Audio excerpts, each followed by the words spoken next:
Alright, I'm going to try to do as quick as possible, doing a little video on how to install the FRT trigger in the TX22. Biggest thing is the little 1/16 punch. That's a must. But break it down, verify that the gun is clear. You're going to pull this down to release the slide. Now I have to pull the trigger. There you go. Goes forward. Don't need that. So you're going to have 1, 2, 3, 4 1/16 punches. I just use these. You could use whatever. You could make a wood block. You need a hammer. So I'm just going to tap these out.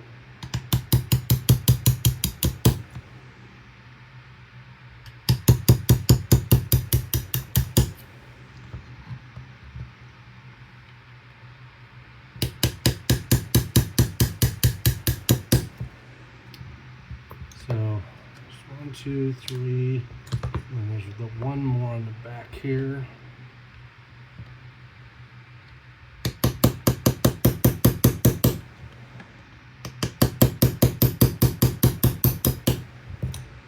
And that one is out. So now the trick to this is to just lightly lift this back piece up, and everything's going to kind of come out with it, but you don't need to take it all out. You just need to lift it up enough to where this little back piece is just going to worm out. There's an arm here and an arm here that's holding it, so you could just try not to bend it, but it's caught. There you go. So these two is what's holding it in, and this is the piece you need right here.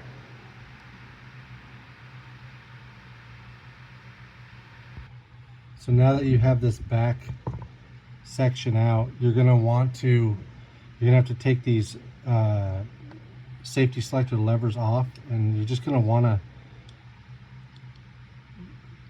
work them a little loose with a flathead screwdriver.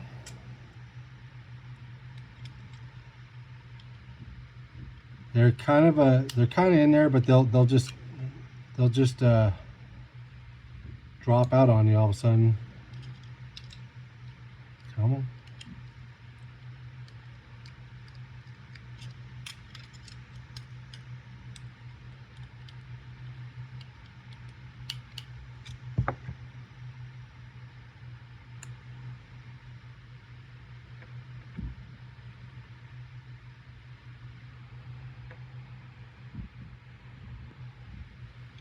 So once you, oh, it fell out. There we go. This is the side. It's going to be your left side if it was facing forward in the gun. The left side is the one with the rod and the little tab here. That's the one you're going to want to kind of pry up a little bit gently, but it will come apart. It's just kind of a pain. So I've ground into my block here just to help stabilize it, because it is kind of a pain to set it up and keep it still. But you're going to see this little 1/16 inch pin right here. That's the one you're going to tap out.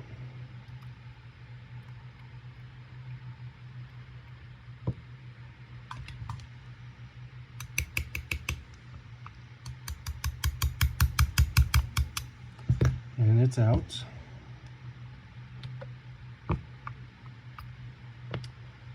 So your factory sear is going to be right here. So it's going to fall right out.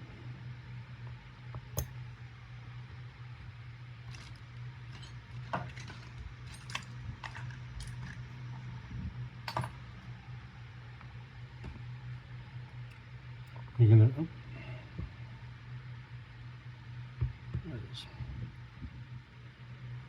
Your FRT is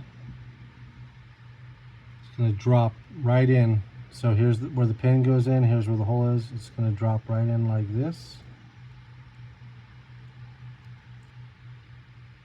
It'll sit down in there, and then you're going to drive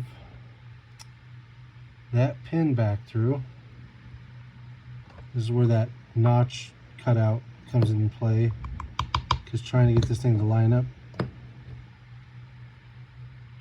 can be a little tricky. Boom. All right, and then it's going to go through this. This can fall out, so make sure that's down. And we're just going to tap that all the way in. Make sure it's flush in there.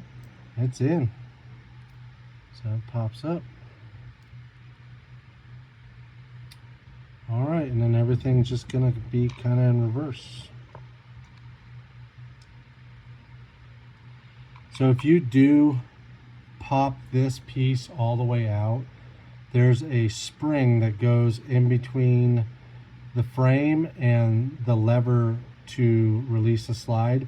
It will come shooting out on you, and if you lose it, you can just find a ballpoint pen or something and cut the spring down and shove it in there, because it doesn't need much.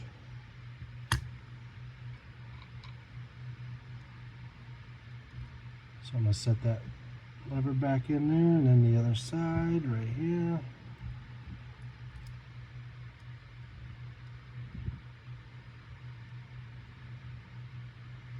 You're just going to kind of squeeze those back together, and they'll go, you'll feel them kind of click,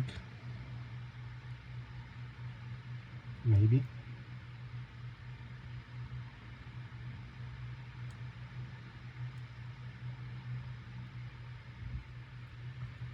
Might need a little love tap. There we go. So this is the tricky part. So the right side of the receiver has more of a tang there. I put that in first, and then I'm going to drop that piece right in like this. So before this pin down here on the bottom, if it doesn't want to go, always check this pin right here, because it'll slide out on its own, and then it won't drop into place, and you'll be wrestling it, trying to figure out what's going on. It's just that pin sticking out too far on one side, and it won't let it drop. So always check that pin if it becomes really frustrating. So hook it in there, and now we're gonna slowly work this thing back.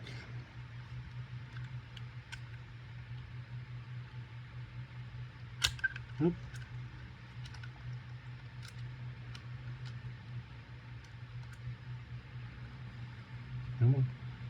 And your safety levers should drop right into there, just like that. This will, once you, there you go, drop into place. Everything's lined back up. It's flush.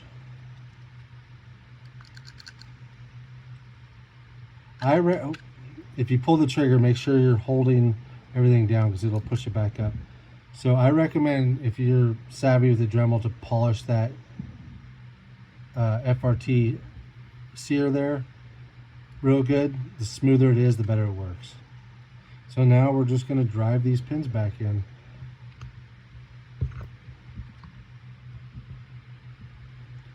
And I'll save you the pain of watching that. So I got my pins back in, pops up there, everything looks like it's working. We're going to stick the slide back on. Oh. So this one sits on and then over. There we go. So how you know it's working is you're going to pull the slide back while putting a little pressure on the trigger. And if the trigger moves forward, you got it. And now it's just really fine tuning it. These things like to work with weight. So adding an optic, adding the rear weight will really make these things function a lot smoother, because they're running at 1900 rounds a minute, you know, so you want to slow them down a little, especially if you're thinking about running a suppressor. You got to really slow them down. But yeah, pretty simple, pretty straightforward. As long as you don't pop the guts out too far, that could be a little bit of a chore getting back in. It's still not bad. The only thing you got to worry about is losing the spring that operates this piece right here for the slide, the release of the slide.